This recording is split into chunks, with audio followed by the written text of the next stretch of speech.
Hey, pre-calc students, today we're going to be talking about solving exponential equations and inequalities. This should be unit 7. I guess we're up to day 5, if I'm counting correctly. I'll double check, but looks like we're up to day 5 here. So this is in your packet. This is on page 14. So if you want to open that up and take a look at page 14 here, you can see we have a procedure that we're going to outline in order to solve some exponential equations today. The procedure would be the following: isolate the base and exponent if needed. Okay, we may not have to do that first step, but if the base of your exponential is not alone, we're going to get that alone. Then we can take a log or maybe a natural log of both sides, depending on what that base is. Finish getting the variable alone. We can check with our graphing calculator, of course. And then if solving an inequality, use partitioning and then also check with your graphing calculator. So for something like 5 to the x equals 32, if we think about what we did yesterday as far as change of base goes and solving exponentials of this form, we were able to solve something like this pretty easily by thinking of, all right, if I have 5 to the x equals 32, maybe the easiest way to solve this is by taking log base 5 of both sides. And once I write that, we are essentially done with the process, aren't we? Because log base 5 of 5 to the x is just x. That equals log base 5 of 32. So the exact value, the exact answer for x is whatever log base 5 of 32 is, which would be log 32 over log 5, right? If you use that change of base rule from yesterday, we can type that in the calculator, find our approximation for what x is. So log 32 divided by log of 5 is about 2.15-ish. So depending on what the question says, if it says exact answer, I would want this right here. The only reason I want you to think about what the decimal is so that I can more easily answer these two questions over here. When is 5 to the x less than 32? When is 5 to the x greater than or equal to 32? Well, if we think about our approach from what we did in unit 6 with exponentials, if we think about the graph here, for 5 to the x, and we think about what y equals 32 looks like. 5 to the x looks like this. Y equals 32 looks like that. And they intersect at approximately 2.15. And as soon as I sketch that graph, I don't think I really need the calculator to help me here. 5 to the x, where is it underneath or less than 32? From negative infinity up until that solution. Now, if I want to express this in an exact form and I don't want to use that rounded decimal, it's going to look a little bit weird, but I'm just going to use this value right here that's from negative infinity to log base 5 of 32. Okay, and I'm going to use parentheses. I don't want to include that solution because of the less than. Whereas if I said, where is 5 to the x greater than or equal to 32? That's once I go through my solution all the way till infinity. So from here, you would use a bracket at log base 5 of 32, starting from the solution. And like we said, we'll go to infinity from there. So just keep in mind, you want to pay close attention. Are we using exact form or are we using a rounded decimal? I want you to probably start getting a little bit more used to using exact answers because that is a little bit more of a standard in higher level mathematics than using rounded values, okay? Just looks a little bit cleaner, I guess, than having to round off that decimal place. But here are the answers to those inequalities. And like we said, you could always check this with your calculator to save you some time. I won't do that with you in this video. You guys can go ahead and do that and let me know if you have any questions. So here's the deal. If this is maybe like, I don't know, on a scale of 1 to 10, I'm going to give this a level of difficulty of, I'm going to go like 1.8. This is not very challenging for us to get x alone. It was a one-stepper. And it was just noticing to take the log base 5 of both sides. If I look at the next one, I'm going to say the level of difficulty for this one on a scale of 1 to 10 is like an 8.7. And I don't want to scare you away from it because I am going to go ahead and go through the process with you here. But it is much more challenging. And the reason being is that if I look at both sides of the equation, first of all, they're both exponentials. Here was an exponential equals a constant, so that wasn't so bad. But these are both bases of exponential functions with these variables up in the exponents. And this is not as simple as saying, let's get a common base on both sides. If this is in unit 6, I would have been able to write both sides as either 2 to some power or 3 to some power, and then set the exponents equal. But with bases of 2 and 3, there's no way of reducing those to get those to look the same. Okay. So what I'm going to do is, since those bases and exponents are already kind of isolated, I'm going to start by taking the log of both sides and see how that helps me. So when you have an example where you can't get a common base and both sides are exponential, I'm going to take the normal good old log, which is log base 10, right, of both sides. And we're going to see how that helps us get to the end solution. Now, the only thing I'll tell you is I don't want to choose log base 2 of both sides or log base 3 of both sides, because the bases are different. So I do tend to stick with log base 10 if the two bases of the exponentials are different. And what that's going to allow me to do is, we know the property of logs exists that those exponents can come out front.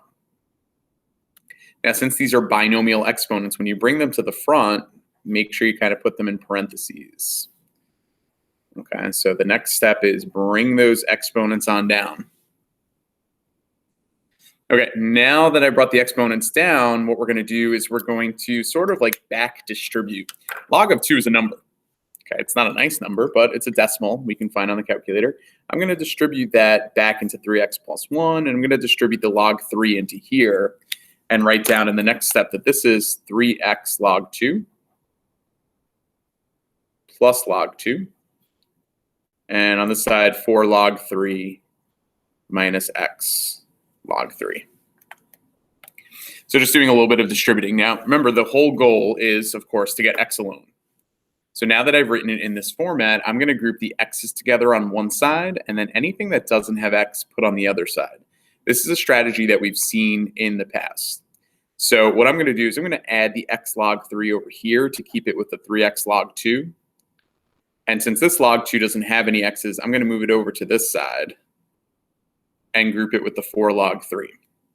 So the next line would just be some rearranging. It would write 3x log 2 plus x log 3 equals, on the other side, 4 log 3, and then I'm subtracting the log 2 over.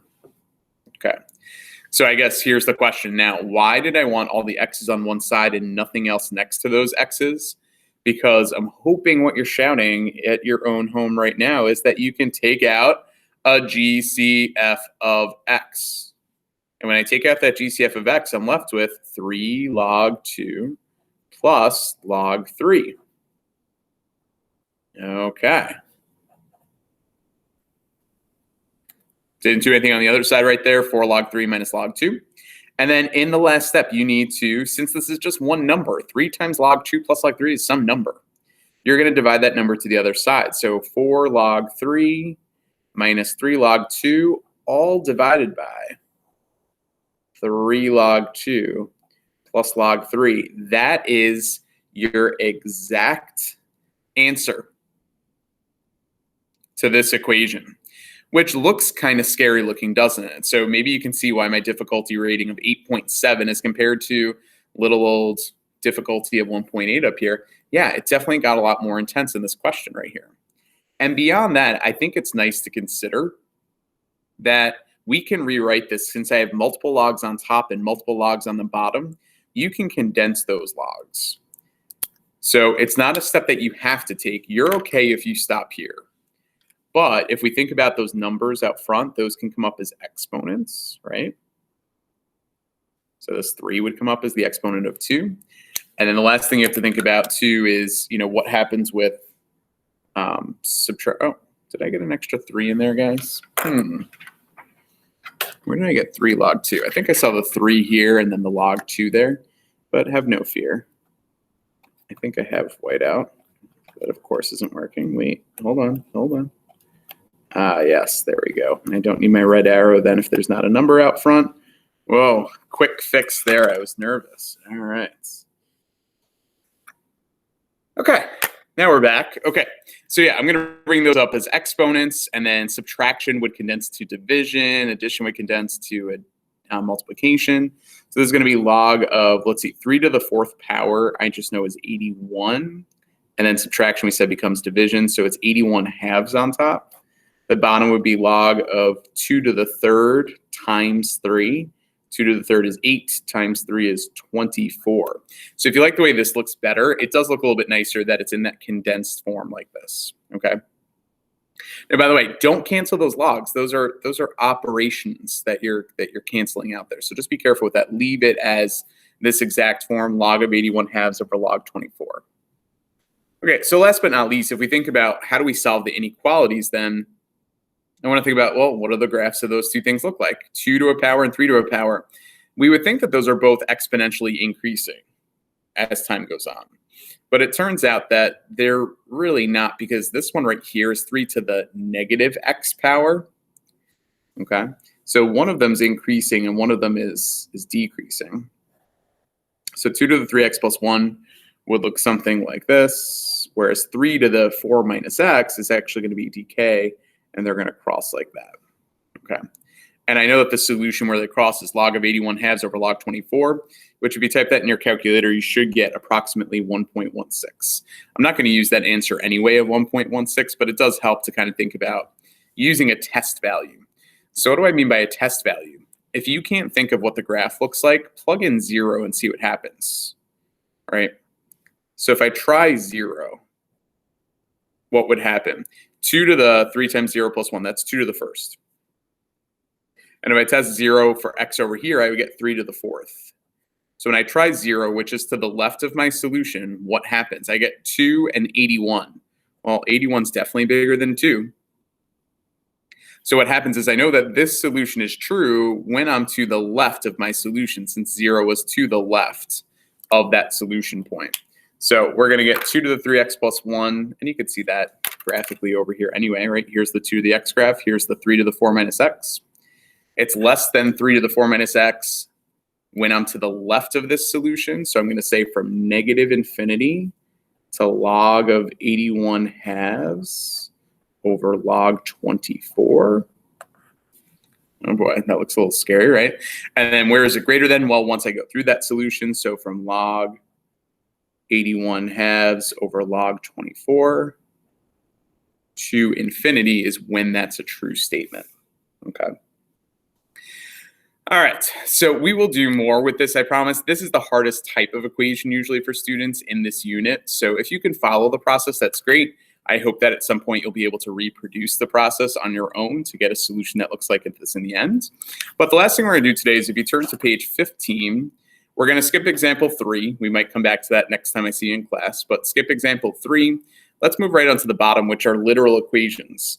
Literal equations are equations that have a bunch of different variables in it. B, W, K, M, T. E is not a variable, by the way. E is 2.718, natural exponent there.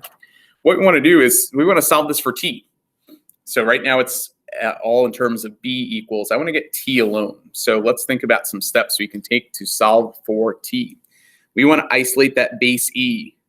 So in order to do that, I'm going to subtract W to the other side. B minus W equals K times E to the negative MT power. That would be a good step to start.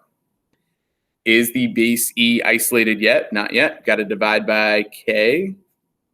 So now we get B minus W all over K equals E to the negative MT power. Now that base E is isolated, there's nothing being multiplied by it, added, or subtracted from the end. So now how do I undo the exponential base of E? You take the natural log of both sides. And then the natural log of this side. Okay, I'm going to carry my work up over here. What is the natural log of E to this power? It's the power negative MT. The other side is just natural log of B minus W all over K. And finally, if you get T alone by dividing negative M to the other side, oops, got excited and thought about M. It's going to be ln. Let's change. Oh, I have my whiteout. I can totally fix that. There we go. It's the ln, not lm, of B minus W over K all over negative M. Okay, so that's it. And this is a little bit easier probably than the process that we just went through for that exponential equation, but let's do one more just to make sure we're good. This one says solve for K. K is again kind of stuck up in that exponent there. So if we think about getting this base of E alone, there's a couple things we have to do. I'm going to subtract the 1,000, or no, subtract, that would be bad. But I divide both sides by 1,000.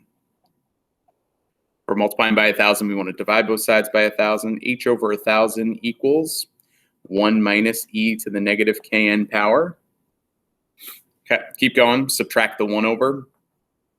H over 1,000 minus 1 equals negative e to the negative kn. Okay, still got to isolate that base. Divide both sides by negative 1. Oh, I'm going to get fancy on you here. When I divide both sides by negative 1, this becomes negative, this becomes positive, so you can actually just kind of flip-flop the order there. And now that the base is isolated, you can take the ln of both sides. Ln of 1 minus h over 1,000 equals the ln of e to the negative kn. Carry my work up over here again. This would just become negative kn equals the ln of 1 minus h over 1,000. And then last but not least, if I want to solve for k, I need to divide the negative 1 out and the n. So if you want to do that all in one step, you can. To get k alone, we would get ln of 1 minus h over 1,000, all divided by negative n. The only thing we'll have to address next time I see you in class is, there are alternate forms of writing the same answer. So if you're trying homework and checking in the back of the book and you're like, well, that's not what I got, there might be other ways of writing these expressions that we'll talk about some alternate forms next time I see you. All right. So a little bit of solving exponentials today, a little bit of literal equations, and we'll recap both of these next time we're in class. Have a great day.